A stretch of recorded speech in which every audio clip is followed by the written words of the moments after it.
My name is Unaise Urfi, and I'm a partner with KPMG.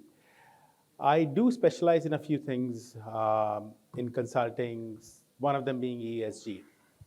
Now, what are we going to talk about today? We are going to talk about a few things which are close to everyone's heart these days.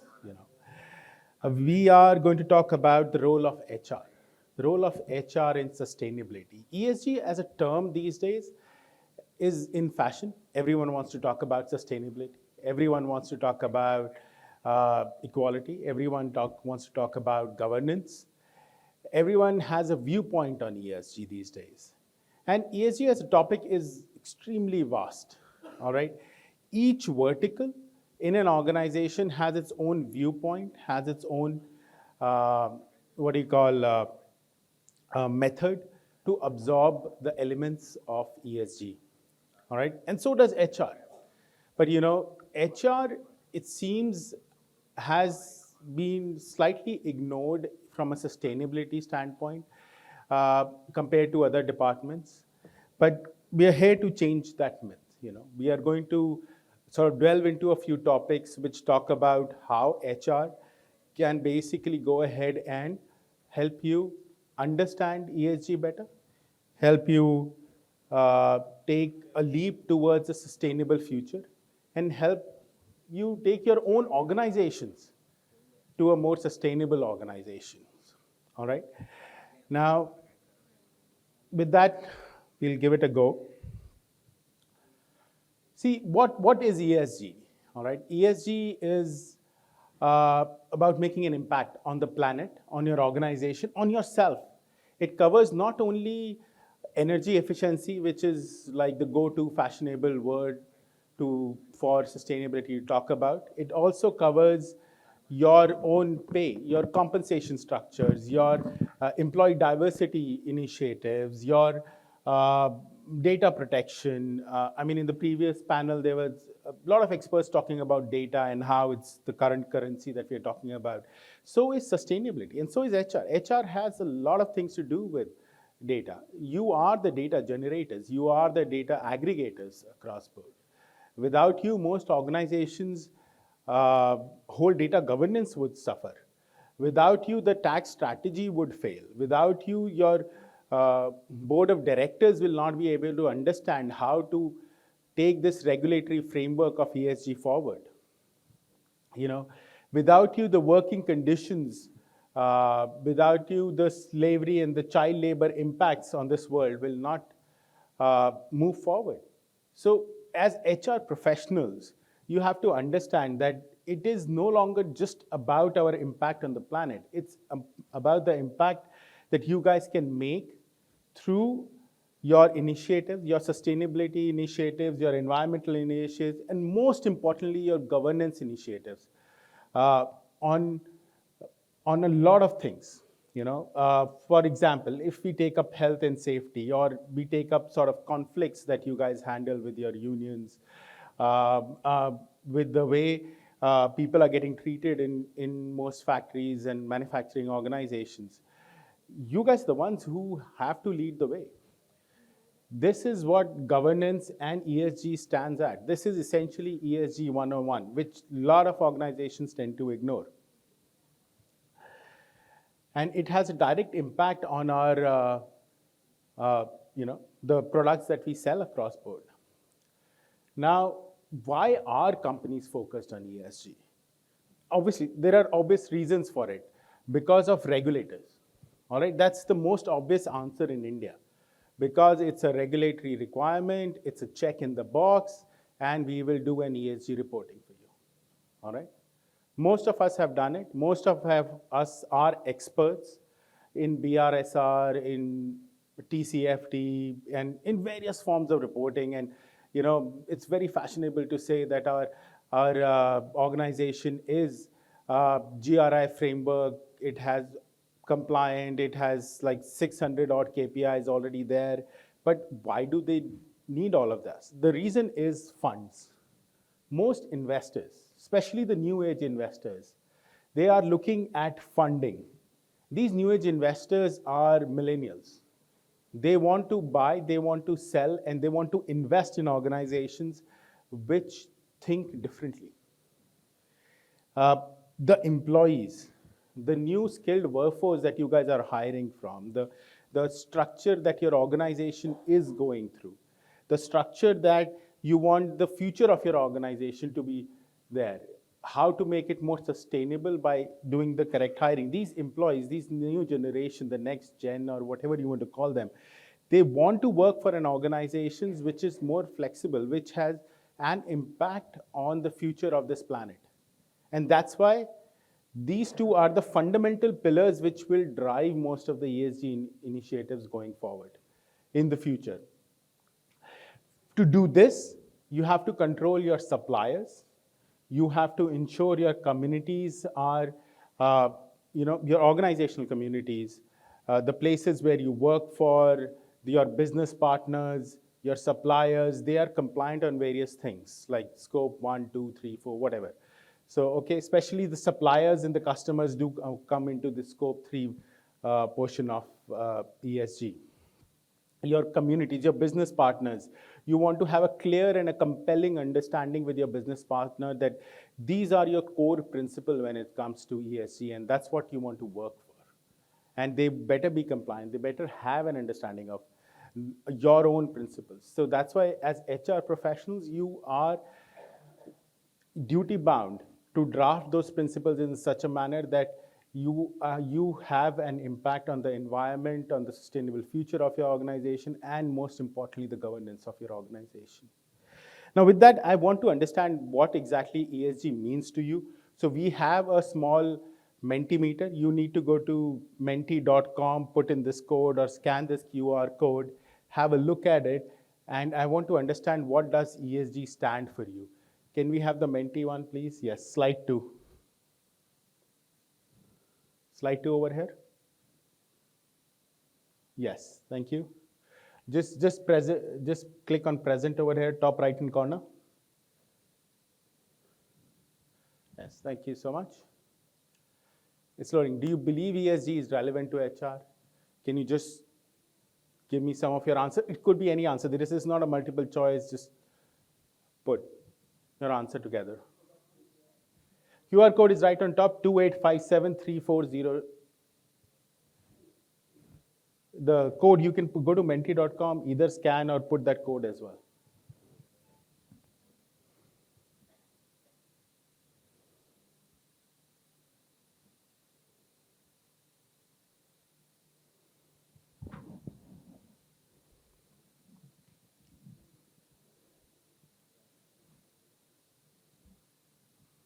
Move to the next page, please, so that we can see what answers are coming.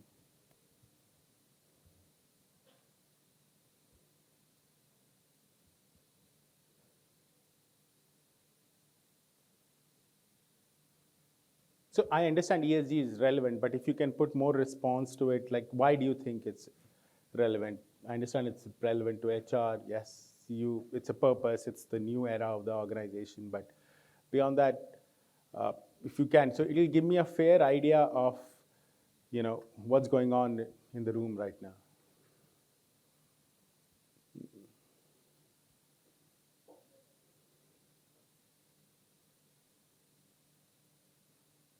People drive ESG, and HR is the custodian. Yes, very well said.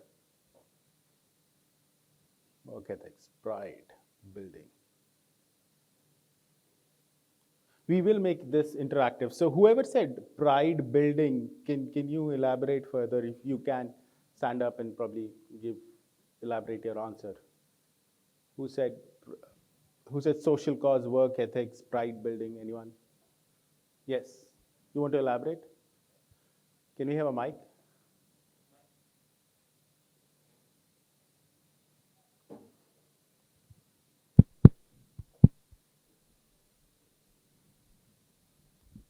Hello. Hi. So usually I've seen companies focusing a lot on ESGs, and also community building is one of the key parameters. So back then when I was working with Wellspin, so Wellspin has a factory in Anjar where almost 90% of women they contribute towards the business when it comes to the textile business. So one of the initiatives was Spun. So Spun is one of the it's a platform where women can come contribute, and it helps them building a moment of pride for themselves that they are working, contributing, and giving back to society. Whereas they're not bounded by the working times. You come, you make these number of products, and then whatever on the basis of the products which you're making, you take your salary and you go back to home. So similarly, you can have a work-life balance between contributing towards home and contributing towards work at a very equal time without getting into any type of foundations, right? And the money which we used to make from Spun, we never used it for a business purpose. So we reinvested back to the community. Yes. So that was a ecosystem which I guess the organization has built, and it also helps you in even from the employer perspective. It helps you, feeling that yeah, this is something which we are doing, and I come from a very firm thought of belief that in business you should not have charity, and in charity you should not have business. Correct. Right. So this is where the pride building moment comes for me. Just fantastic. Thank you so much. I think this is an excellent example of how you can build an improved employee experience in the fabric of your organization, right? This is fantastic. So we've got some more answers. If you can scroll down, I think about 23 odd people have logged in, 26 responses have come in. So, it helps create conscious, responsible employee citizens. Yes, and environmental employees tend to grow diversity through, yes, fantastic. I mean, despite Trump, we still need diversity. That's the reality of the situation, especially in India where, we need to promote a lot of diverse nature of workforce in the current social context. It is also part of the EVP that gets created. EVP, can anybody elaborate? What are they saying about EVP? Yes. Okay, so. I think I gave 2 points. One is that HR plays a pivotal role in stitching all these pieces together that you showed in the previous slide. Yes, yes. And I think specifically for that reason, whatever you gave, we can no longer ignore ESG. Yes. And because we cannot ignore ESG, who in the organization is most capable of actually making sure that happens? That I think squarely has to be HR, right? There's nobody else who can stitch it together. I mean, you guys, most HR professionals are fundamental drivers of the way organizations tend to follow. Unless you have a very strong promoter who gets down into every day-to-day aspect of running the business, usually HR is the one who drives that culture across board. So you are at a very, a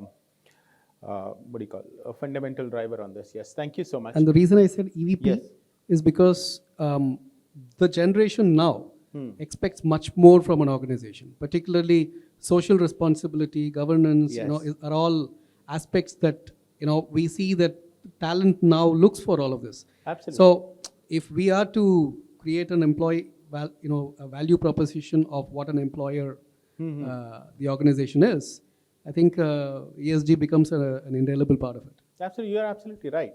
And with that note, we'll go back to the slide, please.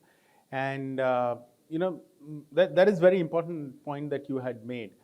HR and ESG both traditionally have been used as more of a PR exercise. Traditionally, in terms of traditional nature in the way they have been invested upon, and that perception has kind of carried on, that HR and ESG need to go together. They are not part of the profit center of the organization, and just let them do their job and let the business do its job. But that is actually wrong. The value preservation and the value creation, the EVP that you talked about, is extremely important. And that's where HR tends to do an improvement in the sustainability aspect of it. But how does it do it? Of course, the regulatory requirements are there, and they will continue to be there, and they'll continue to change over a period of time. As the economy changes towards more and more digitized, artificial intelligence related aspects of ESG, these two aspects, the ESG ratings and the ESG requirements, the regulatory requirements, will tend to get automated and less people driven. And that's where the societal change will come. And that was what was recently, being done as part of the Paris Agreement review. And you mentioned about the new generation being hired and how COVID has changed the workforce. And that's where value preservation will come in, where HR will not only be just considered as a overarching exercise, a PR exercise, but will also be considered as, leveraging it to improve the value proposition of the whole organization. The products that you and I sell, right? The products, the services. At the end of the day, this gentleman said, profit is not charity. Business is not charity. We need to make profit out of it. But how do we make profit out of it? By changing our brand goals, by changing our product goals, so that it gets attracted to the new age customer. The new age customer is no longer interested in whether quality A and quality B, there is a difference. No, they want to go into the depth. They want to understand this consumer workforce needs to understand that what are you doing for the planet. It's not just pure comparison, because most of the products, the way we manufacture is standardized essentially. The disruptors are very less, few and far between. So how does this impact your HRM strategy? The ESG mandate, while you guys, most of the HR professionals tend to have a very good understanding of equity, the pay equity, the employee well-being, and we just heard about the wellness programs, the health programs, that most organizations, especially the MNCs, are sort of fixated towards and are investing in. We need to figure out on the transparency of the governance that we are talking about. More and more as the government goes into the anti-corruption measures, on the more and more responsibility lies towards the board leaderships, and more spotlight comes into the executive compensation. What we need to do is to develop that new HRM strategy across board. All right, this strategy needs to take into consideration a lot of things from sustainable business perspective, from an environmental perspective, and not just benefits and leave policies, right? We are talking about equitable distributions of pay in terms of the diverse nature of workforce that we are talking about over here, right? We need to figure out what are the incentive programs and whether these incentive programs are actually linked to your regulatory frameworks, whether these incentive programs are linked to say your energy efficiency goals, whether the board and the executive or the mancoms and of the all the world, whether they are being held responsible to these targets or not.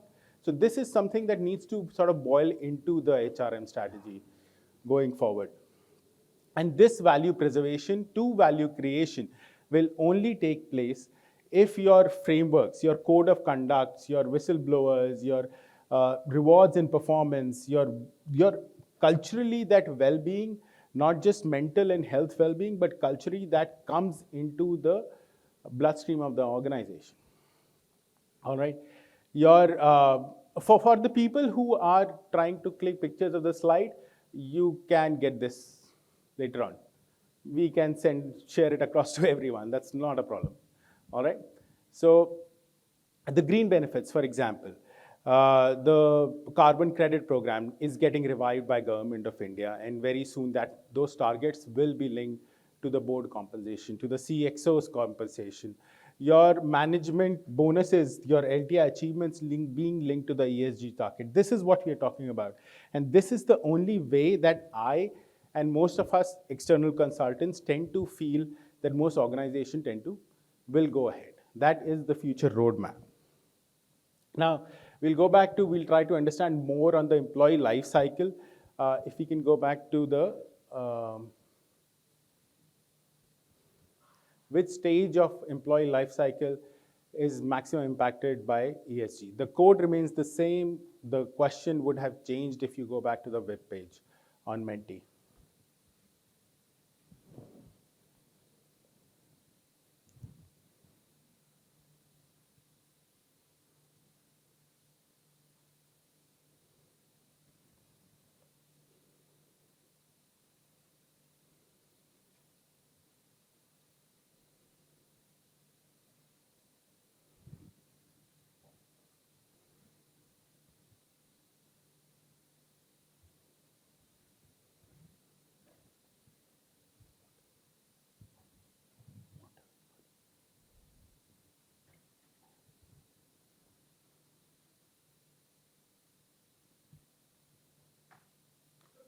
Okay, leadership. So I'm talking about employee life cycle, hire to retire. Where would uh, the ESG consideration be maximum impacted?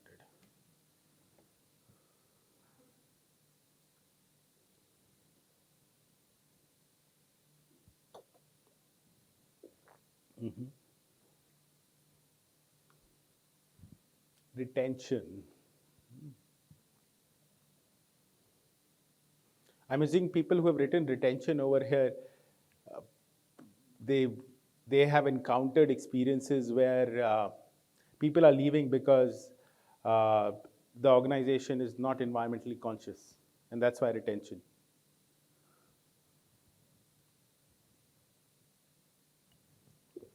Acquisition is obvious, yes.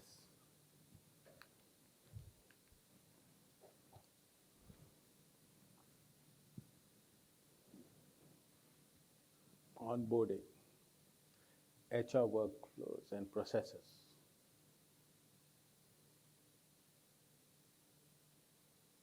So when we're talking about HR workflows and processes, is there a specific workflow that you're talking about? Because mm, I don't think every process would, I don't know who wrote this, but I don't think every process who wrote HR workflows and processes? It's okay.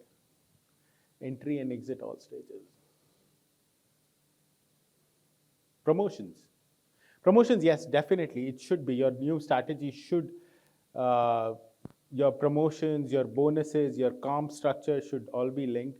But it doesn't come into the employee life cycle, right? I mean, not every promotion is vertical.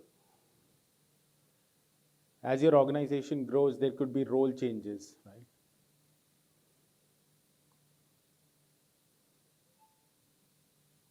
Development, attracting talent, fantastic. Thank you. Succession.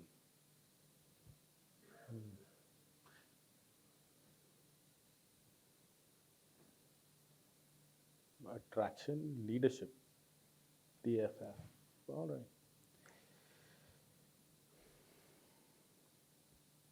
So, yes, thank you. Can we go back to the slide deck, please? These are some excellent answers, and they actually will talk you through to the next slide that we are going to talk about. So, the role of CHRO, correct? Because when we are talking about your HR strategy, what you should do and how you should build those pillars of particular organization, the role of CHRO is extremely, because this is a leadership role, right? At the end of the day, the strategic nature, the direction of the organization is determined by leaders. And those CHROs need to be educated on how you can tie ESG matrices to key performance indicators. And that's what the previous mentee vote was all about. You have to ensure that there is clarity and focus in your organization when you're talking about sustainability, when you're talking about labor laws, when you're talking about changing reporting structures across board. You need to have active board involvement in driving these ESG initiatives. Board is not a set of people who just sign off on regulatory frameworks on your reporting requirements of BRSR so that you can comply with government regulation. The board has to be involved in a far greater way. Most CHROs are able to drive some of these initiatives, but where they actually face the maximum pushback is number 4 and 5. Okay, because change management happens culturally in India at a very slow pace. The communication strategy is just one step to it, but that very rarely gets integrated into especially traditionally old product segments, especially if you're looking at heavy industries or metals and mining industries. That communication strategy is not integrated towards passing off that ESG communication to the bottom of the ladder, let me put it this way. It is just a check in the box at the head office. So that is something that CHROs need to be conscious about. And at times, language does play a role in this. Whenever we talk about ESG, sustainability, We tend to restrict ourselves with English language, which tends to hamper this communication going downwards. We have to be very careful about this so that the change management happens in a proper and in a manner where the depth of the message actually goes through to the bottommost people. Uh, and that's where, again, the board comes into the picture, because the board has to drive that accountability. All right. The board also has to be accountable. So it becomes a maker checker concept for you over here. Your focus on ESG goals have to be both financial and performance based. Your ESG goals are not mere uh, have to be beyond regulatory framework. For example, if we are talking about complying to the labor laws, it doesn't have to be a report. There has to be an inherent internal and external audit to comply with those labor laws. Uh, for example, if we are talking about energy efficiency, it doesn't have to be complying to say we were able to save 5% from the HVAC system, where the potential could be by saving more than 15% by putting some smart meters across board. So that is something that we have to be very careful about. Now, when we are, and I spoke about change management, when we spoke about, employee engagement proposition across board, we said that, we need to build a stronger culture across, and that's where language comes into the picture, where we incorporate sustainability messages in every region, in every zone of an organization, where, 70%, we had this recent survey where 70% of the respondents said that, it would impact their decision to stay in the organization. Now, while we feel that it might be the new generation in the metro cities which is happening, no, but it could be down to the nearest forest where the mine is actually located, or the factory is located, where the refinery work is going on. These type of things will tend to improve our viewpoint culturally. Not only will it change the organization that we are working for, but will also improve the culture of the society that we are living in. So in the past, employee well-being was all about paychecks. It was all about satisfaction, boss annual review, and all of that. But now, as the gentleman mentioned, the newer organization, the newer generation needs more than that. It requires a purpose. It requires a development. It requires a coach. It requires continuous organization level conversations about their life, about the way they want to grow, about what they want. They want to participate in the success of an organization, right? By doing so, you will not only attract some of the best talent in the country, but you will also be able to make a name for your organization outside India.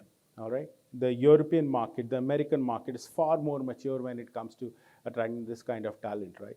And we can obviously go ahead and learn a lot from that. But, a healthy workplaces is extremely important. It gives you a state of contentment. It reduces your attrition.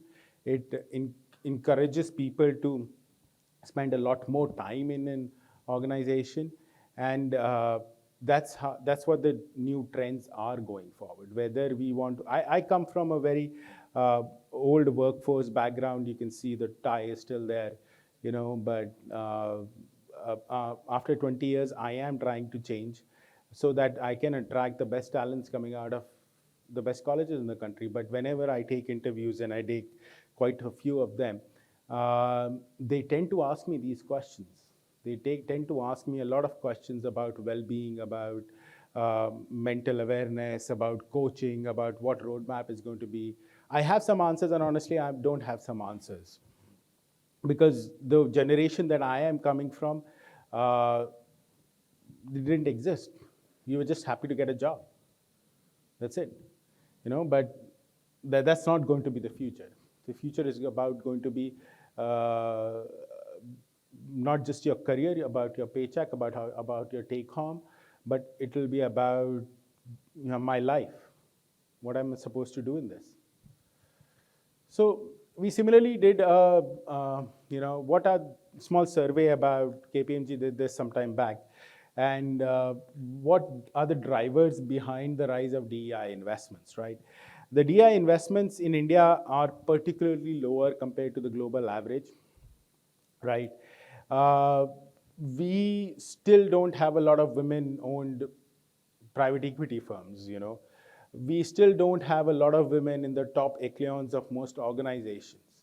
We still do not have a lot of women. There is a gender gap when it comes to technology workforce, the technical workforce, the engineers, the mechanical engineers, the computer engineers. We need to have uh, less of a racial divide and an equitable divide in this society when it comes to, you know, about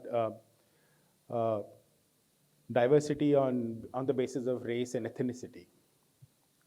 This survey was conducted last year, and I'm sure if it was conducted this year, then probably the results would still be the same. Or if it's conducted 2 years ahead, it will still be the same because of the rate at which the DEI investments are going down in this country, right?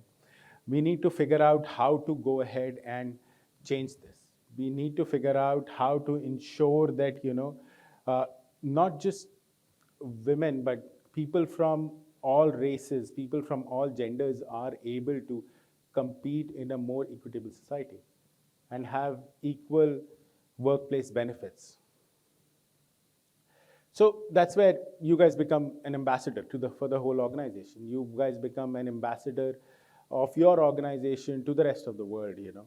You guys will always have to keep ESG in your hiring demand policies, in your workplace policies, in your training and employee engagement work that you do, into linking performance to your ESG goals. You offer bonuses or promotions or recognize employees who tend to champion this kind of agendas. You guys have to be the champions of ESG to ensure that your organization becomes the champion of.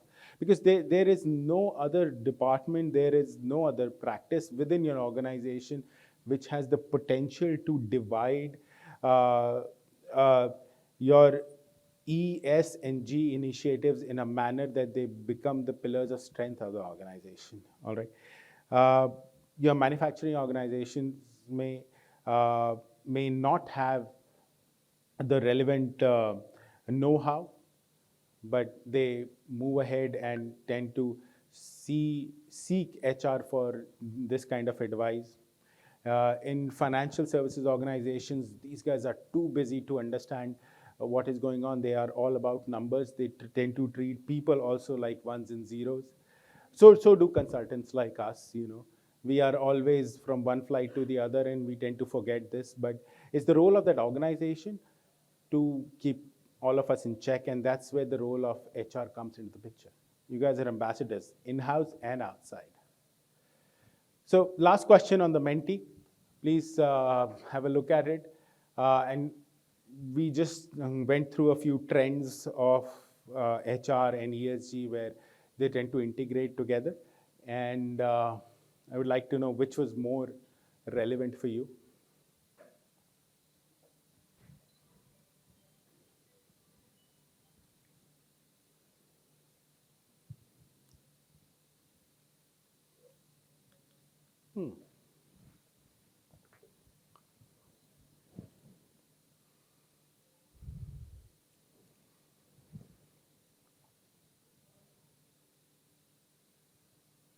Now, everyone wants to be an ambassador, right?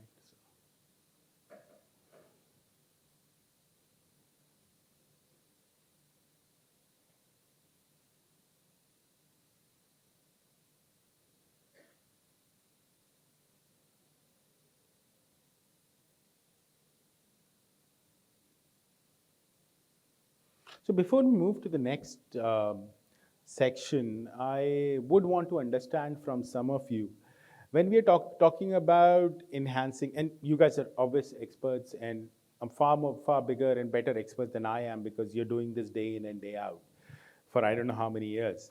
I mean, combined together, you would have about millions of hours of expertise in this room right now. So when you're talking about enhancing the employee engagement proposition, any particular example that anybody wants to pick up on this front? Anyone? Then how would you enhance the employee engagement propositions by any of the three pillars of ESG? Anyone?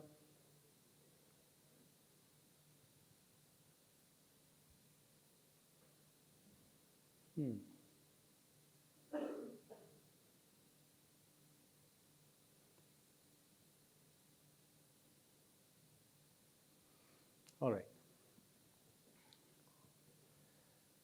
Emphasizing. All right. I think this pretty much speaks for itself. There is not much analysis to do, but yes, I do get the picture that,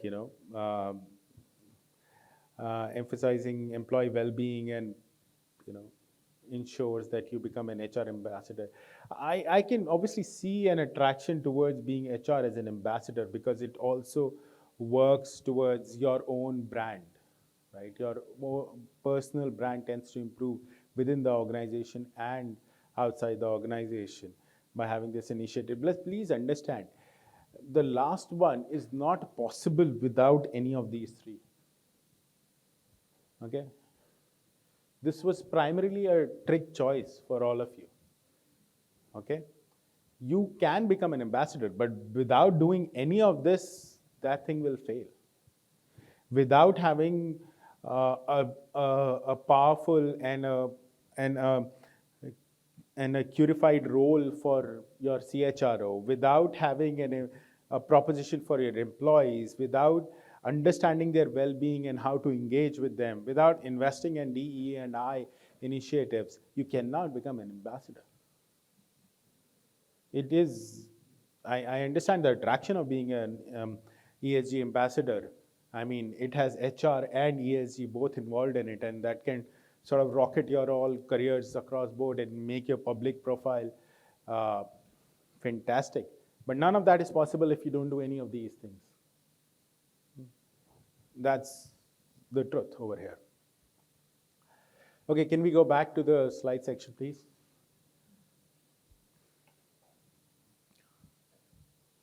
Thank you.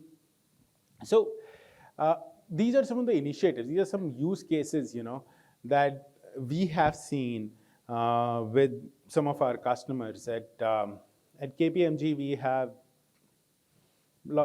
have hundreds of thousands of customers. We do lots of training programs globally. And this sentiment analysis work or the predictive hiring analytics work or the employee experience or training platform, some of this work has been done globally. And these use cases have been taken, and these are the top 8 use cases from 180 odd countries.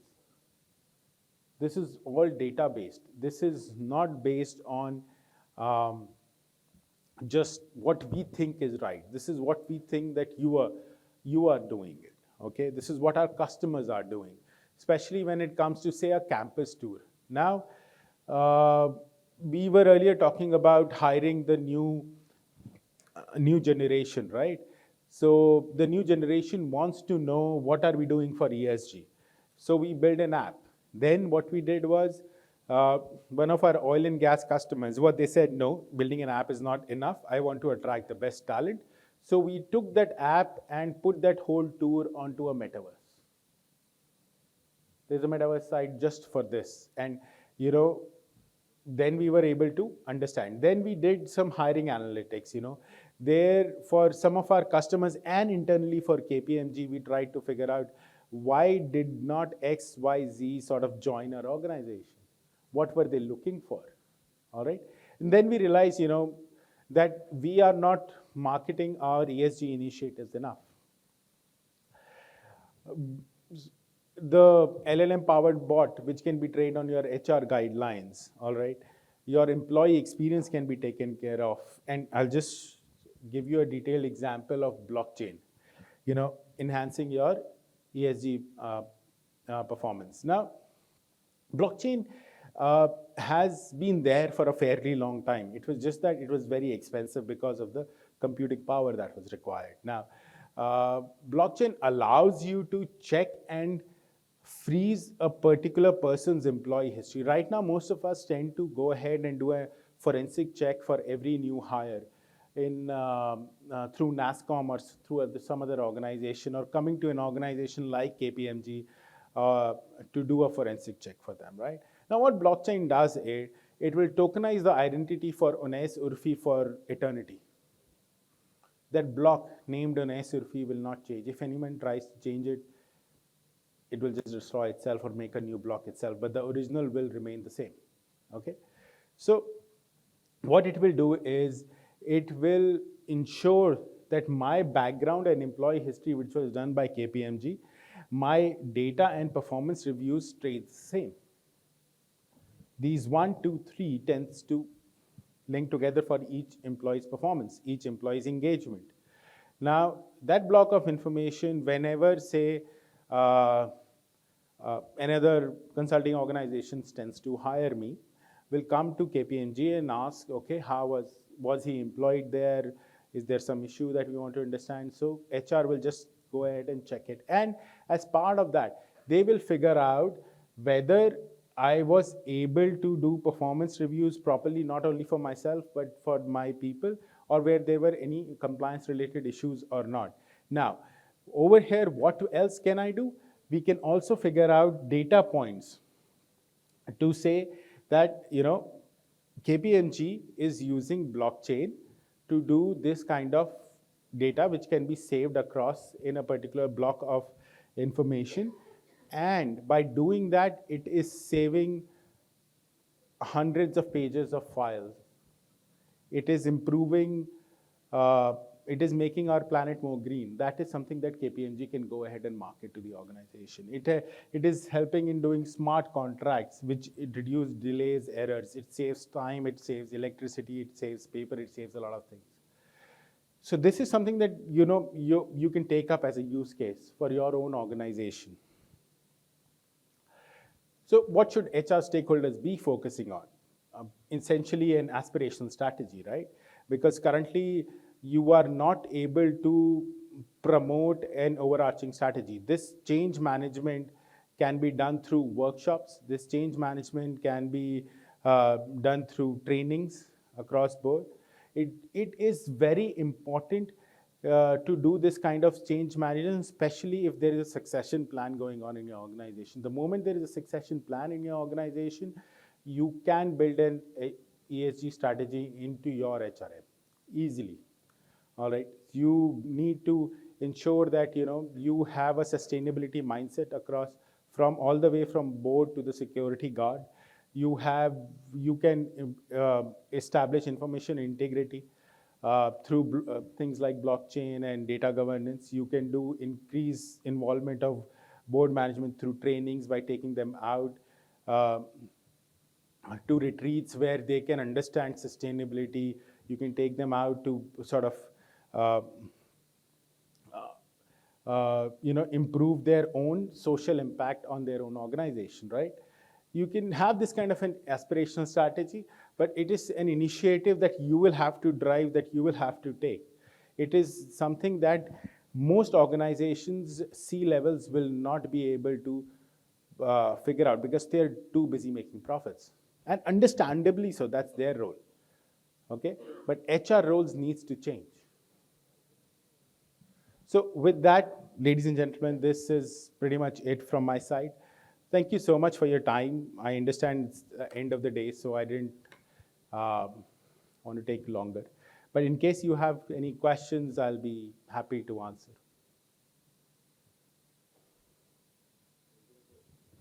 Got a question there, question there. You need mics and runners. Thank you so much for your insightful, presentation. I just am a little curious to know, like the way we have a mandate in terms of compliance for CSR, which is 2%, do you foresee something about ESG as well? Compliance. I'm sorry, what's your name? My name is Alapani, and I represent ECW. We're a healthcare IT All company. right, Alapni. Thank you so much. So yes, so from an ESG performance perspective, yes, there are KPIs which can be captured across. From a matrix perspective, yes, you can change it for your clients and for yourself as an organization. Uh, at KPMG, we always believe in the concept of customer zero. Customer zero is you, essentially. Correct. So with that framework and with that modeling in the mindset, you can go ahead and put a whole matrix around it. Sure, right. Thank you. And you also mentioned something related to, being done at an employee level as well. So do you have certain suggestions? We do have our net zero targets as an organization as well, right? How do I, as an employee or as an individual, could contribute towards my specific net zero? Absolutely.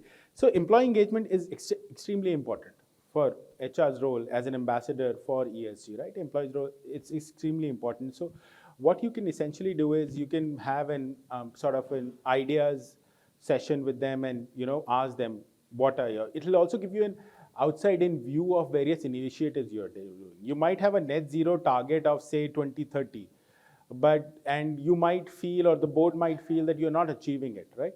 But you can ask the employees, you can do a small Mentimeter, you can have small tea sessions, idea session, and to figure out how do we achieve it. They might come up with newer ideas because they are there day in, day out. They can tell you, that please put a smart meter across board, please put switch off lights, please put solar panels, or anything. I am I am a firm believer that the more brains working on a problem, the more solutions you can get and more efficient you can get.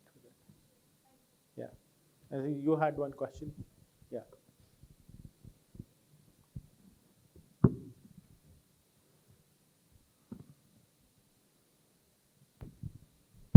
So whenever we speak of ESG, right? So let's take a live example. Whenever I visit BKC, there are green buildings using green chemicals, right? So it's one of the, I guess, forms of they're supporting ESG. But on another side, we have Dharavi, who produces a lot of waste, right? So same set of people, like suppose someone who choose Gutka and he spits on a railway station, the same person traveling to the airport might not do it. So again, ESG is very, when we speak of an organizational ESG, it's more of a push culture that karna hi karna hai, right? There's no option. And I guess it's in a very controlled environment. But how do we also sensitize people and create that pull strategy? And simple, I guess, ESG is like, boss, do not throw that wrapper while you are walking on a road, right? So how do you create that pull strategy within the people? In organization, I understand it's very easy to drive the governance part. But in real life, it becomes very difficult. So how do you create that pull strategy? How do you sensitize people? Yes, but before I answer that, by the way, Dharavi produces less carbon emissions than BKC does. All right, so it's just the way of life of people living in Dharavi. All right, and that is extremely important to understand how do you do it in daily life. Cleanliness, like throwing wrappers or spitting gutka, is a cultural thing. All right, people eat gutka all over the world, or similar to gutka or chewing gums or whatever, but they don't throw it. They ensure that wrappers are kept across. In Japan, you get chewing gums where you have small tissue papers where you can throw in chewing gums across board, right? So it's something, it's forcing the suppliers of that product to change so that the culture can change. Many years back, the plastic wrappers of Gutka were banned, right? So instead, they shifted to a more micron plastic. Uflex, the biggest suppliers of plastic Gutkas, changed it. It took some time to change, but they changed it. So culturally, it has to change. It has to change via ad campaigns. It has to change via teaching people about cleanliness. It has to change via us doing our jobs on a daily life. If we can keep our home clean, we can keep our city clean. That's the whole agenda behind it, right? But it takes time. As a society, I understand what you're saying, that in India it might be a slow process, but because of the large population we have, the large land area we have, and culturally we have not built. But look at a villager. A villager at his home and at his workplace tend to release less carbon emissions than the city dweller, right? So that is something that he has to change. For that, the infrastructure has to come up so that people, instead of traveling in their own car, can take a metro. I can tell you, I live in Delhi, and metro is a fantastic addition to our roadways, right? I mean, I understand, that in Bombay, local is the, lifeline over here. But if metro was better, then, and, people would start taking more metros there. The infrastructure has to be built. In Dubai, they have started building metros in a manner that it does not use electricity anymore. It just uses electricity for the first 100 meter, and the friction tends to take it forward. So the infrastructure has to be built, more dustbins have to be built, people have to get an understanding of what cleanliness is all about. And then obviously the society will take its time period to change. Thank you. Yes, please. So this question is more, arising from curiosity, right? Now, KPMG, I'm sure, must have helped multiple organizations either implement ESG framework or transform it, or or imbibe it into their functioning. I'm just curious to know: is there any one success story or something that remarkable that happened where KPMG helped implement ESG in an organization or transform the ESG strategy, and that led to superior value creation, right? If you could share something. Yeah. Right. Sure. I mean, so I don't know how many of us have heard about Genting Island in Malaysia. Genting is the Disneyland of Malaysia. All right. It's environment, it's entertainment, pure out and out. What happened was, they came to us. They were falling behind their own decarb targets. They had kept self-decarb targets. I mean, Malaysians are, in that account, extremely self-conscious, all right? So they have kept their own targets. They were falling behind, and they said, what do we do? How do we figure it out? Okay, so we went there. We also had no idea. I mean, I myself had never worked in this industry before, so I couldn't figure out what to do. So we did a small survey across board, the survey that I was talking to you about, right? But this time we included about 50,000 odd people across Genting, India, Malaysia, workforces across board. We got a lot of votes. One interesting vote that came across was to ensure automated and smart meters and use them. So I'll give you an example. Earlier, about three years back or something, in Genting Island, they used to manually switch off lights across board, or even if during the day the particular ride was not working, it used to be on. So because it used to take enormous amount of manual labor to sort of do it, so it wasn't really worthwhile. So what we did was, we put smart meters. The smart meters were using IoT devices, were controlled by an operations center over here, and they started switching on. And we first analyzed the data for about a month, and we realized, from this hour to this hour, this ride can be closed. From this hour to this hour, this can be closed. Once we analyzed, then we configured using an AI algorithm that, please go ahead and automatically close it. This was operations center. Another example is MTN. MTN is a South African telecom major. It's there in 15 countries. Some of these countries have civil war going on, like South Sudan and all of these places. It's very difficult to maintain a telecom operator's infrastructure on these places. You have to have diesel generators on every telecom site. Now the thing is, every telecom site has multiple waves, all right, which are essentially what you call 2G, 3G, LTE, 4G, 5G, all right? Now, you have to ensure that they are up and running all the time, otherwise the dictator, the local lord, will have a problem with you and it will destroy your infrastructure. To do this, you have to ensure that the diesel is given to the generator and it is always on. So what we did was, we again put smart meters over there. We analyzed the data, and we analyzed that, for example, in South Sudan, we can shut down 2G and 3G from 2 a.m. to 4 a.m. It had a direct impact. In fact, the overall impact on that particular financial year's performance was 10% of their bottom line. So that's fantastic, right? So that is something that most organization. I see my time's up, but I'll be happy to take questions. You can just email me or correct. Just Yes. one last question. Yeah, sure. Yeah, so I just wanted to check how can organizations create policies and frameworks regarding pertaining to ESG, which also connect to UN SDG, the UN Sustainable Development Goals, because the overall overarching purpose is the same. So can organizations or should organizations look to create policies and frameworks which connect to UN SDG as well, or is that too unrealistic? No, it's not. Okay, so SDGs are at 36,000 feet level. All right. Now, most of these SDGs get derived into various frameworks, what we call KPIs. All right. Currently, I have been working on about 560 odd KPIs. These KPIs all together form TCFD, CSRD, BRSR frameworks, Bursa frameworks, all of these. But all of this has, if you combine and start classifying them into pillars, will roll up to SDGs. SDGs is a guiding principle. SDG is not an actual down implementing principle. The implementation is done via KPIs, not at SDG level. But yes, if you comply for Malaysia, if you comply with Bursa, you would comply with 60% of the SDGs. Now, if you want to do additional, you can go ahead and do it. But like he rightly said, ESG right now is more of a push than a pull. So it has to come inherently. And that's where HR plays a fantastic role.